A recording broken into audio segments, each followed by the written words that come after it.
অনেকের রিকোয়েস্টের এই ভিডিওটা। আপনারা অনেকেই দেখতে চেয়েছিলেন যে এই পরোটাটা কিভাবে বানিয়েছি।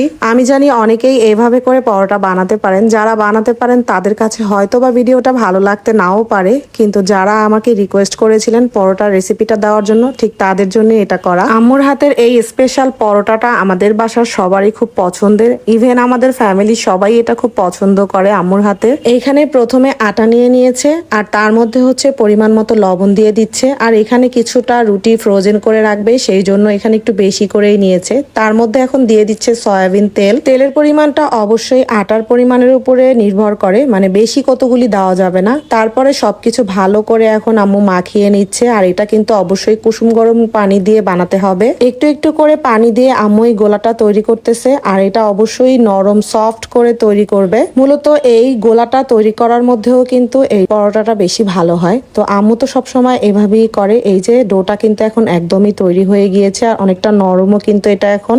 আর এই পরোটার ডোটাকে একটু কিছুটা সময় পাটার উপরে নিয়ে তারপরে এভাবে আম্মু আবার এটাকে মথে নিচ্ছে। এতে করে পরোটার ভেতরটা অনেক ভালো হয়। এখন আম্মু পরিমাণ অনুযায়ী, মানে যতটুকু পরোটা বানাবে, ছোট ছোট করে এইটাকে এভাবে গোল গোল করে কেটে নিচ্ছে। এই পরোটাটা সবসময় কিন্তু আম্মুই বানায়। এখন পর্যন্ত আমি আমার নিজের হাতে ট্রাই করিনি, তবে একদিন আমিও করে দেখবো যে আমার হাতে এটা কেমন হয়। এখন হচ্ছে ছোট ছোট ডোগুলিকে ভালো করে মথে নিয়ে গোল গোল শেপে করে নিচ্ছে আগে। এইখানে সবগুলি পরোটা এখন ভাজা হবে না, কিছু পরোটার এখান থেকে ডো হচ্ছে ফ্রোজেন করে রাখা হবে। তো ফ্রিজে রাখার পরে কিন্তু চাইলে ওইটা 2-3 দিন রেখেও খাওয়া যায়। যাই হোক, এদিকে কিন্তু আম্মু হচ্ছে প্রথমে রুটিগুলিকে এভাবে করে বেলে নিচ্ছে। প্রত্যেকটা রুটি এভাবে আম্মু একে একে করে সবগুলি বেলে নিয়েছে।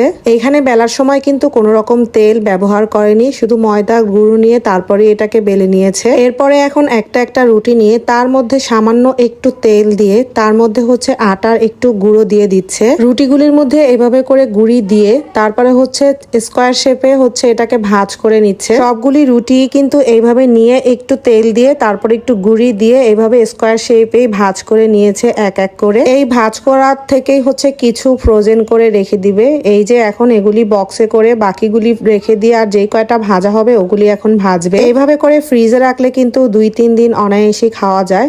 আর এটা হচ্ছে নর্মাল ফ্রিজে রাখা হবে। এখন যা ভেজে খাবো ওইটাকে আম্মু এখন বেলে নিচ্ছে। এই যে স্কোয়ার শেপেই কিন্তু ঘুরিয়ে ঘুরিয়ে তারপরে এইভাবে করেই বেলে নিচ্ছে।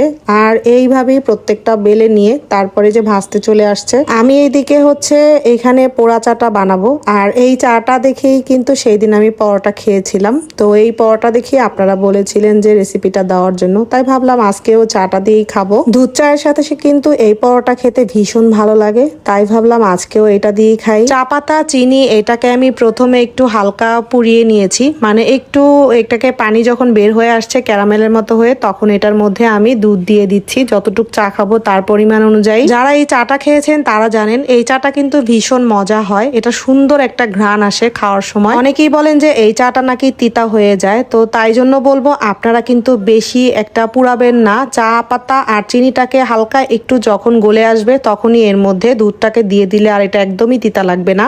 এইদিকে আমার চাটা হতে থাক, আরেকদিকে আম্মু এই যে পরোটাটা ভাজতেছিল তার জন্য এখানে তাওয়াতে তেল দিয়ে দিয়েছে। তাওয়া গরম হয়ে যাওয়ার পরে তারপরে এই যে পরোটার রুটিটাকে দিয়ে দিচ্ছে। এই রুটিটা দিয়ে তারপরে উল্টিয়ে পাল্টিয়ে এখন ভেজে নিবে। আর এইভাবেই আম্মু কিন্তু প্রত্যেকটা পরোটা ভাজবে, যেটা খেতে একদম ক্রিস্পি হবে আর ভেতরটা একদম সফট থাকবে।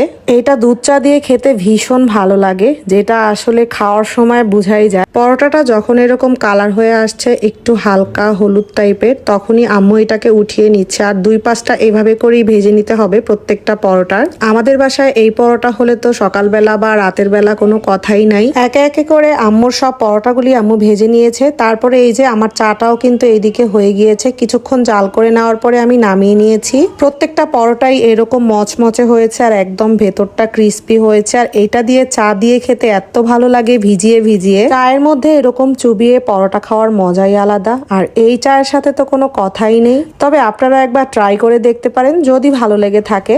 আর এই মচমচে পরোটাটা কিন্তু চাইলে ঝোল দিয়েও খেতে খুবই ভালো লাগে। তবে আজকে আমরা শুধু চা দিয়েই খাবো। তো ভিডিওটা যদি ভালো লেগে থাকে তাহলে অবশ্যই কিন্তু একটা লাইক, কমেন্ট আর শেয়ার করে দিবেন। সবার সাথে আবার দেখা হচ্ছে আমার পরবর্তী কোনো এক নতুন ভিডিওতে। সেই পর্যন্ত সবাই ভালো থাকবেন, সুস্থ থাকবেন। আল্লাহ হাফেজ।